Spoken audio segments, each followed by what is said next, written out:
حضرت خواجہ معین الدین اجمیری کو جانتے ہیں آپ لوگ؟ نہیں، جو جانتے ہیں وہ بولیں۔ جانتے ہیں جی؟ لو جی، کافی سارے جانتے ہیں، تھوڑے جی رہ گئے نا۔ جانتے ہیں نا خواجہ صاحب کو؟ ان کے کسی بیٹے کو جانتے ہوں؟ نہیں جانتے، نہیں جانتے، نہیں جانتے آپ ان کے بیٹے کو۔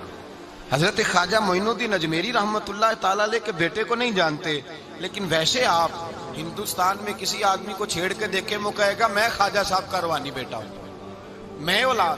حضرت غوث اعظم رضی اللہ تعالیٰ عنہ کی اولاد کو کم لوگ جانتے ہیں، لیکن آپ ویسے کسی کو پوچھ کے دیکھیں 11ویں والا پیر کون ہوتا ہے، ہر آدمی ہاتھ اٹھا کے بتائے گا خدا کے فضل سے ہم پر ہے سایہ غوث اعظم کا، ہمیں دونوں جہاں میں ہے سہارا غوث اعظم۔ لوگ جھوم کے بتلائیں۔ میرے بھائی، یہاں لوگ پریشان ہو جاتے ہیں کہ اولاد ہوگی تو یہ ہوگا، فلاں ہوگا تو یہ ہوگا۔ بھائی ایسی کوئی بات نہیں۔ میرے پاس پیسے ہوتے تو میرا ابا بیماری سے فوت نہ ہوتا۔ جو مالدار ہوتے ہیں تو کیا وہ بچ جاتے ہیں؟ حضرت اسرائیل انہیں چھوڑ جاتے ہیں؟ او خدا کے بندے، تو کیسی بات کر رہا ہے؟ آپ کی نئی نئی دوستی ہوتی ہے تو حالات اور ہوتے ہیں، تو 6 مہینے کے بعد حالات اور 6 سال کے بعد اور ہوتے ہیں، اور پھر جب وقت بیت جائے تو پھر معاملات۔ لیکن آپ کو استقامت دکھانی ہے، ڈٹنا ہے، کھڑا ہونا، مسائل کے سامنے رکنا ہے۔ مسائل سے بھاگ جانا، نظریں چرانا، میرا گھر میں دل نہیں لگتا، میں کہیں اور رہوں گا، میں ملک میں نہیں رہوں گا، میں ان رشتہ داروں کے بیچ وقت نہیں گزاروں گا، یہ انداز ٹھیک نہیں۔ اسلام نے گوشہ نشینی کو ناپسند کیوں کیا ہے؟ رہبانیت کو ناپسند کیوں کیا ہے؟ سارا کچھ چھوڑ چھاڑ کے، حقوق چھوڑ کے تنہائی میں بیٹھنا، رہبانیت کو کیوں ناپسند کیا؟ لوگوں کے بیچ رہو، ان کی تکلیفوں پر صبر کرو، ان کی طرف سے آنے والے دکھوں کو برداشت کرو، اور میدان میں رہو اور ڈٹنا سیکھو، اور ان چیزوں کا خیال۔ آپ دیکھیں نا، قرآن مجید کا ایک مقام ایسا ہے جس میں اللہ تعالیٰ نے نا حضور کو گنجائش دے دی، یعنی ہمیں اگر گنجائش مل جائے، کرو چاہے نہ کرو، تو فٹافٹ لوگ گنجائش پہ عمل نہیں کرتے۔ بھائی نفل چاہے بیٹھ کے پڑھ لو، چاہے بیٹھ کے پڑھنا تھا نا تو سارے بیٹھ کے ہی پڑھتے ہیں، اللہ ماشاء اللہ تھوڑوں کو چھوڑ کے۔ مسواک نہ ملے تو چلو انگلی استعمال کر لو، مسواک نہ ہو تو اب کیا ہوتا ہے؟ زیادہ تر انگلی استعمال کر لیتے ہیں۔ ہم گنجائش پہ جلدی عمل کرتے ہیں، لیکن حضرت عائشہ صدیقہ رضی اللہ تعالیٰ عنہ فرماتی ہیں کہ اگر امت کے حق میں احکام لینے کی باری آتی تھی تو حضور آسانی کو پسند کرتے تھے۔ آپ کی توجہ ہے میری بات پر؟ لیکن جو اپنا معاملہ تھا نا حضور کا اپنا، اس میں جو استقامت کا حسن تھا وہ بڑا دیدنی ہے۔ اللہ تعالیٰ نے نا نبی پاک علیہ الصلوۃ والسلام کو فرما دیا کہ ان الذین کفروا سواء علیہم اانذرتہم ام لم تنذرہم لا یؤمنون۔ میری طرف دیکھ رہے ہیں آپ؟ فرمایا محبوب بے شک جن کی قسمت میں کفر ہے، آپ انہیں ڈرائیں یا نہ ڈرائیں وہ ایمان نہیں لائیں گے، ان پر برابر ہے۔ آپ انہیں ڈرائیں چاہے یہ وہ لوگ ہیں جنہوں نے اتنا کفر کیا ہے کہ اب اللہ نے ان کے دلوں پر مہر لگا دی ہے۔ اب آپ ڈرائیں نہ ڈرائیں سواء علیہم، ان پر برابر ہے۔ صحابہ نے حضور سے پوچھا یا رسول اللہ، آپ کو اللہ تعالیٰ نے کہہ دیا ہے کہ یہ جو پکے کافر ہیں نا، جن کی قسمت میں کفر ہے، جنہوں نے اپنے حق میں موریں لگوا لی ہیں، ابو جہل ہے، ابو لہب ہے، آپ کو اجازت ہے ان کو ڈرائیں چاہے؟ تو حضور کیا کرنا ہے؟ تو نبی کریم علیہ الصلوۃ والسلام نے پتہ کیا فرمایا؟ فرمایا مجھے میرے رب نے روکا نہیں، اور کہا ہے سواء علیہم، ان پر برابر ہے، مجھے ڈرانے کا اجر ملے گا، لہذا میں انہیں ڈراتا ہی رہوں گا۔ حضور پیغام حق دیتے ہی رہے، نبی پاک علیہ السلام پیغام دین دیتے ہی رہے، اور حضور نے پہلے دن جو نعرہ لگایا تھا نا، دین میں آ جاؤ، وہی نبی پاک علیہ السلام کا نعرہ ہمیشہ موجود رہا۔ حضور نے صحابہ سے فرمایا کہ جب تم میدان میں چلے جاؤ، جنگ میں آمنا سامنا بھی ہو جائے، صف بندی بھی ہو جائے، تلواریں نیام سے باہر بھی نکل آئیں، پھر بھی پہلے لوگوں کو دعوت دین دینا۔ اگر کلمہ پڑھ لیں تو پھر ہمارا ان کے ساتھ کوئی جھگڑا، ادھر دیکھیں جی، پھر ہمارا ان سے کوئی جھگڑا۔ اپنی زندگی میں استقامت پیدا کریں، مضبوط رہیں۔ ہمارے بچے نوجوان ایک کام شروع کرتے ہیں، 6 ماہ کے بعد دوسرا شروع کر لیتے ہیں، پھر اگلے 6 ماہ کے بعد ان کا پروگرام کوئی اور بن جاتا ہے. پھر 2 سال گزرتے ہیں تو کہتے ہیں میں اتنے کام ہی نہیں کرنا, میں باہر جانا. او بھائی تو کہیں ٹھہر تو صحیح. اگر بندہ استقامت سے کرے نا, میرے ابا جی کہا کرتے تھے وہ وٹا بھی کلے پیار ہوئے تو پارا ہو جاتا ہے. اور شرط یہ ہے کہ کہیں ٹھہرے تو صحیح نا, اس کے ساتھ بھی مٹی آ کے تھوڑی تھوڑی لگ جاتی. زندگی میں استقامت ایک سبب. دوسری بات یہ, استقامت کس کو نصیب ہوتی ہے؟ جو بندہ بردبار ہو, حلیم الطبع ہو, جلد بازی نہ ہو طبیعت میں, کوئی ٹھہراؤ, کوئی سکون ہو. ہمارے ہاں نا لوگوں کو جلدی بڑی ہے, بڑی جلدی ہے. امیر ہونے کی بھی جلدی ہے, بڑے ہونے کی بھی جلدی ہے. اور بعض لوگ ایسے ہیں جن کو ابھی 6 مہینے نہیں ہوئے نماز شروع کی, انہیں ولی بننے کی بڑی جلدی ہے. وہ کہتے ہیں میں پورا سال ہو گیا پیر صاحب کے پاس آنا, ابھی تک کامل ولی کیوں نہیں بنا؟ او بھائی تو ٹھہر جا, تھوڑی سی نا طبیعت میں حلیمی ہو, بردباری ہو, مزاج میں ٹھہراؤ. جتنا آپ اچھا جن کاموں میں جلدی کا حکم ہے ان میں جلدی کرتے نہیں. حضور علیہ الصلوۃ والسلام نے فرمایا نماز کا وقت ہو جائے تو ادا کرنے میں جلدی کرو. کسی کا قرض دینا ہو, پیسے میسر آ جائیں تو ادا کرنے میں جلدی کرو. نبی پاک علیہ الصلوۃ والسلام نے فرمایا بچی اور بچے کا مناسب رشتہ مل جائے تو پھر شادی کرنے میں جلدی کرو. اور چوتھے نمبر پہ فرمایا اگر کسی کا انتقال ہو جائے تو اسے دفن کرنے میں یہاں جلدی کا حکم ہے. باقی حلیمی, بردباری, ٹھہراؤ, قرار. اگر آپ جلد بازی کریں گے نا تو آپ تلخ بھی ہو جائیں گے, بے قرار بھی ہو جائیں گے, بے سکون بھی ہو جائیں گے. اور جلد باز آدمی کا وقار بھی خراب ہوتا ہے, محسوس ہوتا ہے کہ یار یہ بندہ کدھر نکل گیا. جلد باز نہ بنے, حلیمی, ٹھہراؤ, سکون, اطمینان زندگی میں پیدا کریں. کچھ چیزیں ایسی ہیں جو صرف وقت کے ساتھ ٹھیک ہوتی ہیں, صرف ٹائم گزرنے سے ٹھیک ہوتی ہیں. کچھ لوگ ایسے ہوتے ہیں جن کا ذہن صرف وقت کے ساتھ آپ کے حق میں تبدیل ہوگا.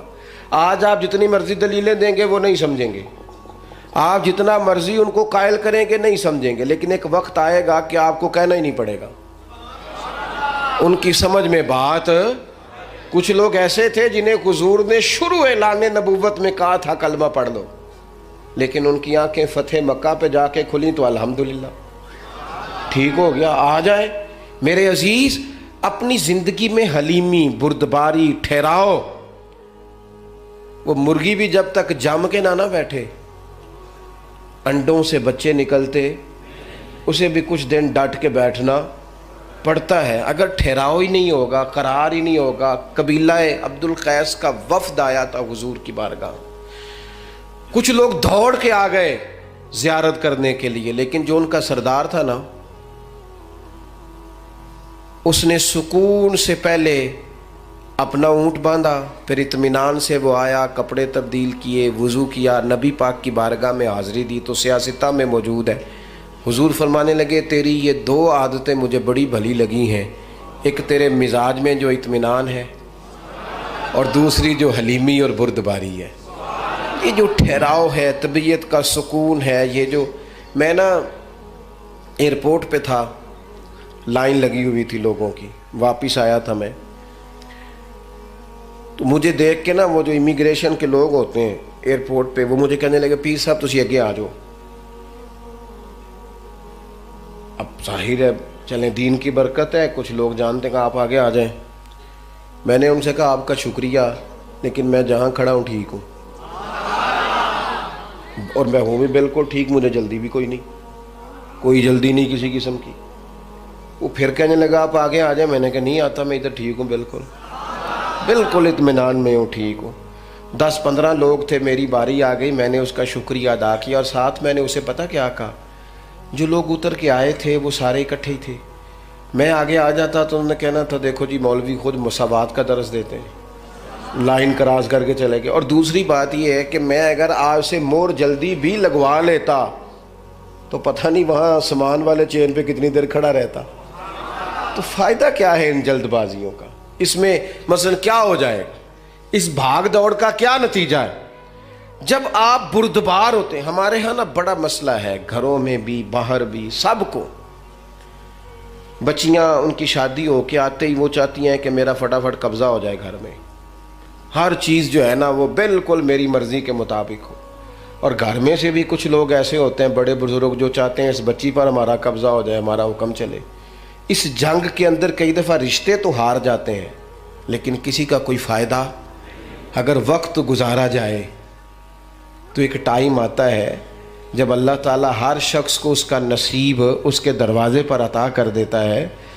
حلیمی، ٹھہراؤ، حوصلہ، یعنی آپ کسی دشمن سے تابڑ تو گفتگو بھی کریں گے نا تو کئی دفعہ وہ تو جس طرح کا ہوگا آپ کا بھی وقار خراب ہو جائے گا۔ حضور فرماتے ہیں کچھ لوگوں کو اللہ قیامت میں بغیر حساب کتاب جنت میں داخل کرے گا، فرشتے پوچھیں گے پل صراط سے ہوا ہے، وہ کہیں گے دیکھی نہیں۔ میزان عمل تلوائے، وہ کہیں گے دیکھا ہی نہیں۔ کیسے آ گئے؟ تو کہیں گے خدا کے فضل سے آ گئے۔ فرشتے پوچھیں گے تمہارا عمل کیا تھا؟ وہ کہیں گے کچھ بھی نہیں، عام لوگوں کی طرح نماز پڑھتے تھے، روزہ رکھتے تھے، حج فرض ہوا تو کیا، زکوٰۃ اگر ہمارے اوپر لاگو ہوئی تو دی، عام روٹین کے معاملات۔ تو فرمائے اتنی بڑی فضیلت کے بغیر حساب کتاب جنت، کوئی تو وجہ ہوگی۔ تو بندے عرض کریں گے وجہ ایک ہی تھی کہ رب جو ہمارے حق میں فیصلہ کرتا تھا ہم اس پر راضی ہو جایا کرتے۔ علامہ اقبال نے ایک بات لکھی ہے، اقبال کہتے ہیں جب میں لندن میں وکالت کرتا تھا تو ایک خاتون تھی، لیڈی بارنس اس کا نام تھا، چھوٹے موٹے مقدمات لے کے وہ میرے پاس آتی تھی۔ بی بی ایک ہوٹل چلایا کرتی تھی، اس کا خامن جو تھا وہ فوج میں ملازم تھا۔ اقبال نے خود لکھا ہے، اقبال فرماتے ہیں کہ ایک دن وہ خاتون پھر کسی کیس کے سلسلے میں میرے پاس آئی، تو جب وہ آئی تو اس نے نقاب اوڑھا ہوا تھا، برقع کیا ہوا تھا۔ تو چونکہ اس نے نقاب اوڑھا تھا مسلمانوں کی نشانی تھی، نقاب اوڑھنا کن کی نشانی ہے؟ اللہ آپ کو خوش رکھے۔ تو کہتے ہیں وہ نشانی چونکہ اہل اسلام کی تھی تو مجھے تجسس ہوا۔ میں نے کہا لیڈی خیریت ہے؟ میم صاحبہ یہ برقع پہنا ہوا ہے؟ تو کہنے لگی ہنس کے اقبال مجھے پکا یقین تھا کہ آپ ضرور پوچھیں گے۔ تو میں نے کہا اچھا تو یہ برقع؟ تو کہنے لگی الحمدللہ میں مسلمان ہو گئی۔ تو میں نے فوراً کہا کہ آپ کا شوہر تو فوج میں ملازم ہے، فوجی کے لیے بدلنا اور پھر ملکی قانون اور یہ چیزیں۔ تو کہنے لگی اس نے مجھے کیا کہنا تھا، وہ خود کلمہ پڑھ گیا۔ تو کہتی ہیں میں اور متجسس ہوا، وہ کیس کی بات کرتی تو میرا تجسس بڑھ گیا۔ میں نے کہا تو کیس چھوڑ کے بتا کلمہ کیسے پڑھا؟ تو کہنے لگی اقبال اصل بات یہ ہے کہ میں نا بے اولاد تھی، خاوند بھی بڑے اچھے پیسے کماتا، میں خود بھی ہوٹل چلاتی، پر ڈپریشن اور ٹینشن اور بلا وجہ کی پریشانیاں جان نہیں چھوڑ۔ یہ ٹینشن اور ڈپریشن کا نا مجھے عربی ترجمہ کوئی نہیں ملا۔ یہ ڈپریشن اور ٹینشن کا نا میں نے تلاش کیا ہے لیکن مجھے عربی لغت کے اندر ان کے معنی مجھے لگتا ہے کہ اس زمانے میں یہ چیزیں تھی ہی نہیں، ہوتی تو ان کا کوئی نام بھی، یہ آج ہے نا تو اس لیے آج کے زمانے میں ہی نام ہے، مفت کا، مفت کی پریشانی۔ تو کہتی ہے مجھے ٹینشن اور ڈپریشن رہتی تھی ہر وقت، بڑی میں پریشان رہتی تھی۔ میرے ساتھ ایک عجیب واقعہ ہوا کہ میرے ہوٹل میں نا ایک بابا جی برتن مانجتے تھے، بوڑھے آدمی تھے، 70 سال کے قریب عمر تھی۔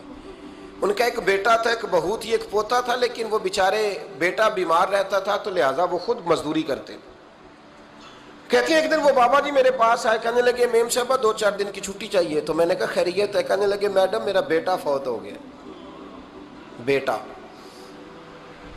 آپ کو پتہ ہے باپ کا جنازہ پڑھنا آسان ہے، بیٹے کا جنازہ اٹھانا بڑا مشکل کام۔ کہتی ہے میں کچھ لکھ رہی تھی، میرے ہاتھ سے قلم گر گیا، میں نے خود گاڑی بھیجی، بابا جی گاؤں چلے گئے جہاں وہ رہتے تھے۔ کہتی 2-3 دن کے بعد میں اور میرا شوہر گئے تو رستے میں ہم باتیں کر رہے تھے کہ کیا تعزیت کریں گے، ایک ہی بیٹا تھا، کوئی رشتہ دار بھی نہیں، تو اس کی تو کائنات اجڑ گئی، کن لفظوں سے اسے تعزیت کیا کہیں گے۔ کہتے جب ہم گئے تو وہ ٹوٹی ہوئی چٹائی پہ بیٹھا تھا، کچھ لوگ قریب تھے، ہم نے جا کے کہا بابا آپ مسلمان ہیں، ہم آپ کو کیا نصیحت کریں، ایک ہی بیٹا تھا، کہ کس طرح کر کے ہم آپ کو تسلی دیں۔ تو کہتے ہیں اس نے آنکھیں کھولی، بوڑھی آنکھوں میں ایمان کی روشنی، کہنے لگا بی بی کیا تعزیت کی بات کرتی ہو، میں نے کوئی پیسے جمع کرا کے بیٹا لیا تھا، خدا نے فضل سے دیا تھا، عدل سے لے گیا ہے۔ میں اپنے رب کے فیصلوں میں بڑا راضی ہوں، اللہ بڑا کریم ہے، وہ لے گیا، اس کا مال تھا۔ آپ یقین کریں ہمارے دیہاتی لوگ یہ کہا کرتے تھے، میں نے کانوں سے سنا ہے، ایک بوڑھے آدمی کا ایک دفعہ بیٹا فوت ہو گیا تو کسی نے اس سے کہا بابا چھوٹی عمر میں بچہ چلا گیا، تو مجھے لفظ نہیں بھولتے، کہنے لگے پتر اللہ دی فصل ہے، کچی وڈے تاویں ہو دی ہے۔ سنے آپ نے بھی کبھی یہ فکرہ، کچی وڈے تے پکی لے جائے تے تاویں ہے جو ہو دی، تو جب اس کا جی چاہا وہ لے گیا۔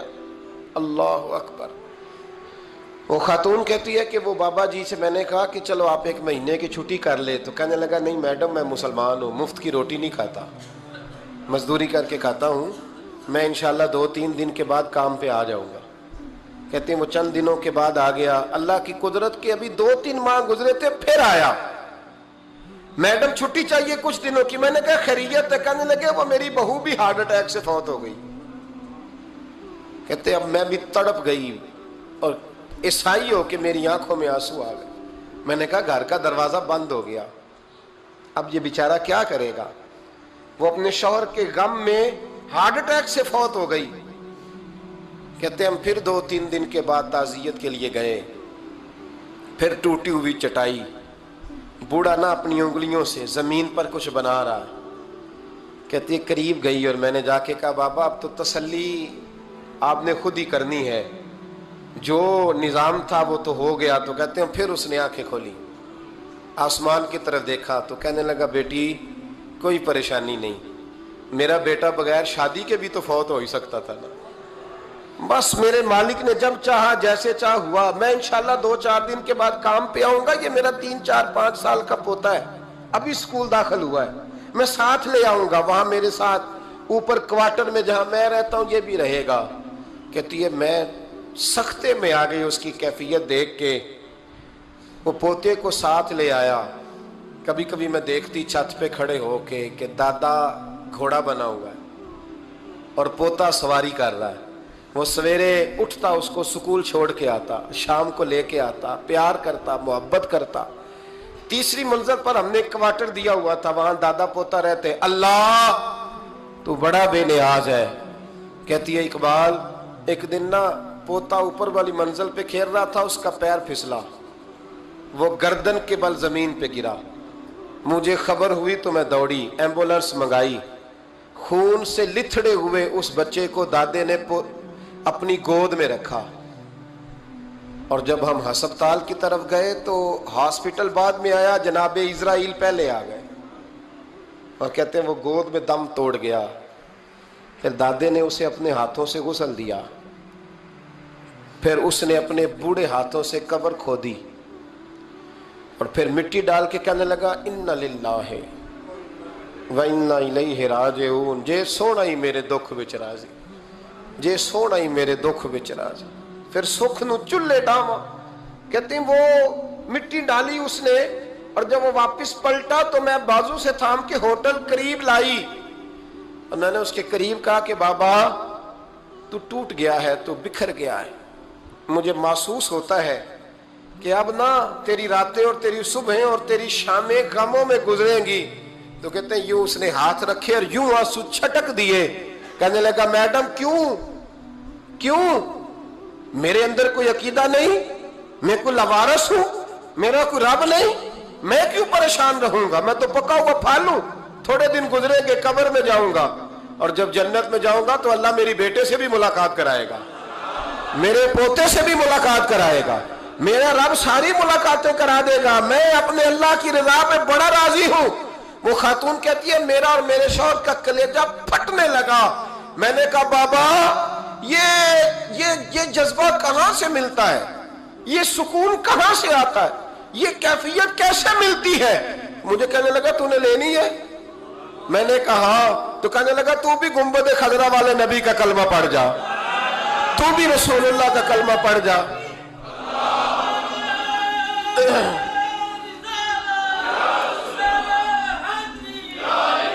میرے محبوب کا کلمہ پڑھ، اللہ تجھے سکون عطا کرے گا۔ ایک حدیث نہ پڑھ لو مسلم شریف سے، بخاری سے ایک حدیث نہ پڑھ لو تاکہ یہ بات مضبوط ہو جائے۔ حضرت ابو طلحہ رضی اللہ تعالی، بیٹا شدید بیمار ہے،